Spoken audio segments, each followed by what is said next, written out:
থেকে টাকা লোন নিয়ে ব্যবসা করা যাবে কিনা? টাকা লোন নিয়ে ব্যবসা করতে পারেন যে কারো কাছ থেকে, সেটা ব্যাংকের কাছ থেকেও নিতে পারেন হালাল উপায়ে। সুদি বা কনভেনশনাল ব্যাংকের সুদের ভিত্তিতে লোন নিলে সেটা হারাম হবে, বা ইসলামী ব্যাংকগুলো থেকে যদি লোন নেন শরিয়া পদ্ধতি কিভাবে হবে? আপনি লোন নিয়েছেন কথার কথা হাউস লোন, তাহলে হাউসের জিনিসপত্র তারা কিনে আপনার কাছে বিক্রি করবে, সেটার দাম বাড়ায় নিবে, সেটা তারা কিস্তি করে নিবে।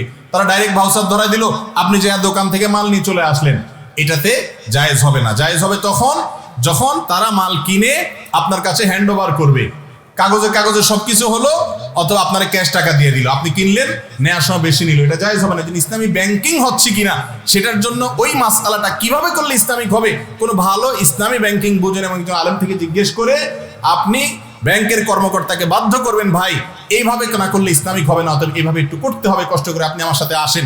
একটা জিনিস কিনছেন, কেনার পরে আমাকে হ্যান্ড ওভার করছেন, আপনি 10 টাকা দিয়ে কিনে আমার কাছে 15 টাকা নিয়েছেন, কোনো অসুবিধা নেই, ব্যবসা করছেন আপনি, আল্লাহ ব্যবসাকে কি করছেন? হালাল করেছেন। মোট কথা, ব্যাংক থেকে হালাল পদ্ধতিতে আপনি লোন নিলেন, ইসলামী ব্যাংকগুলো থেকে এটা জায়েজ আছে যদি সেটা আপনি মেনে করতে পারেন, কিন্তু কনভেনশনাল সুদী ব্যাংকগুলো থেকে নেওয়া জায়েজ নাই, কারণ সুদ দিতে হবে, সুদকে আল্লাহ তাআলা হারাম করেছেন। জুতা পায়ে দিয়ে কি জানাজার নামাজ পড়া যাবে?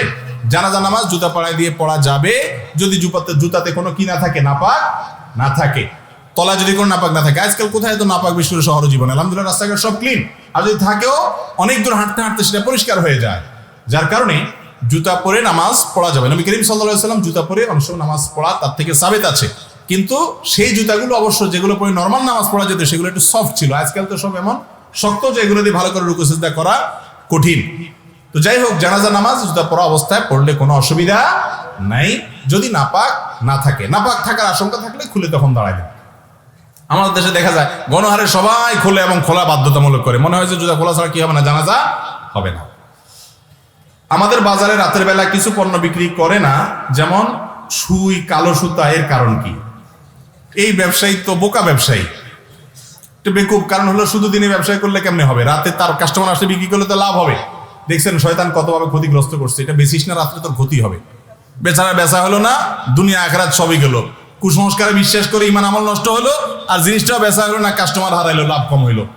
এরকম কোনো কথা নাই যে এটা রাত বেচা যাবে, দিনে বেচা যাবে না। এগুলো সব আমাদের মন গড়া কথাবার্তা। সুই, সুতা বা সবকিছুই দিনেও বেচা যাবে, রাতেও বেচা যাবে।